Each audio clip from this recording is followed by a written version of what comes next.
જેને બાળીને જન્મ ગવાય બાપ જેને ભાગીને બે ભૂકો કર્યા પણ કેવા એશિયા ખંડની મહેલમાં કોઈ હવા જેવડો ડુંગર નથી મિત્રો એશિયા ખંડની મહેલમાં કોઈ હવા જેવડો ડુંગર નથી પણ જેથી સમુદ્ર મંથન થયું ને એ જેથી ડુંગર જેવડા જેને ગવાય બાપ જેને મોજા આવતા હતા ને તેથી મારી આધ્યા કરી શક્તિ એમ બોલી કે હવા જેવડા ડુંગરને મેં હલાવી નાખ્યા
મથુરા નગરીની મલબા જેનું કાળિયો ઠાકર જેથી મથુરા નગરી છોડીને દ્વારકા નવી નગરી રચીને તેથી મારા કાળિયા ઠાકરે એમ કીધું હતું કે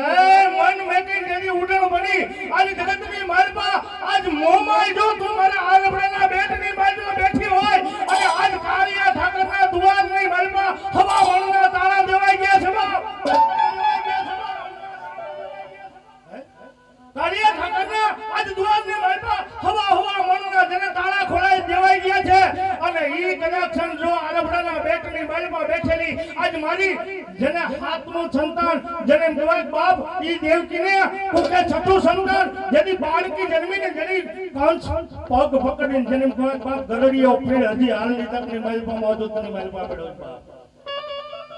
મથુરા નગરીની મહેલમાં હજી ગરડીઓ પ્રાણો હજી છે અને ઈ પ્રાણોની હારે ઈ દીકરીનું નિકંદન કાઢવા જાય ને તેથી ઈ કંસને ઈ દીકરી એમ કીધી કે હે કંસ આજ તું મારા પગ પકડમાં રવા દે બાપ જગતની મહેલમાં હું જનેતા જેની બની હોઉં ને એને જગતની મહેલમાં હું નો આંચ નો આવવા દઉં પણ તારો કાળ તો કાયમની માટે સમજો આજ મારા મથુરા નગરીની મહેલમાં આજ જન્મી ચૂક્યો છે બાપ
શક્તિમાનો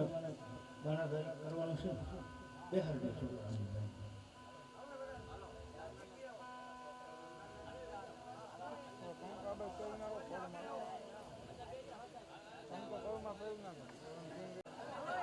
અને મારી શક્તિનો આગેવાન જ છે બાપા ભગવાન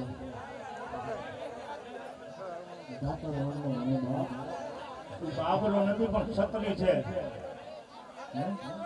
બાપુ બાબલો ભૂત નથી પણ છત્રીનો બચ્ચો છે જગતની મહેલમાં જેને એમ કહેવાય જનતાને જેને સેવી હોય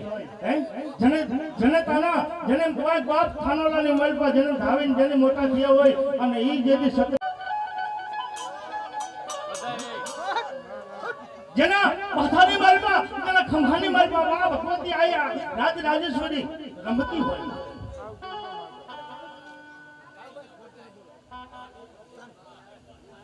સત્રી સિવાય ભૂતરાજ માં થવાય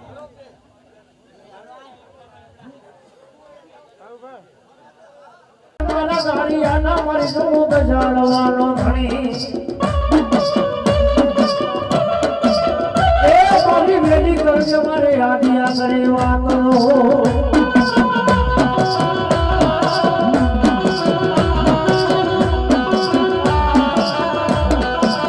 મારી આદિયા લાગ માડે જતી ભાગિયા જતી ભાગ માડે પણ મારી ભાગિયાને એકાય ડગલું ભરવા દેતી નહીં મારી મેલડી પણ મારી ક્યાં ગઈ મારી ક્યાં ગઈ મારા પંચની કહેવાય મારી આદિયા કરી શકતી રહો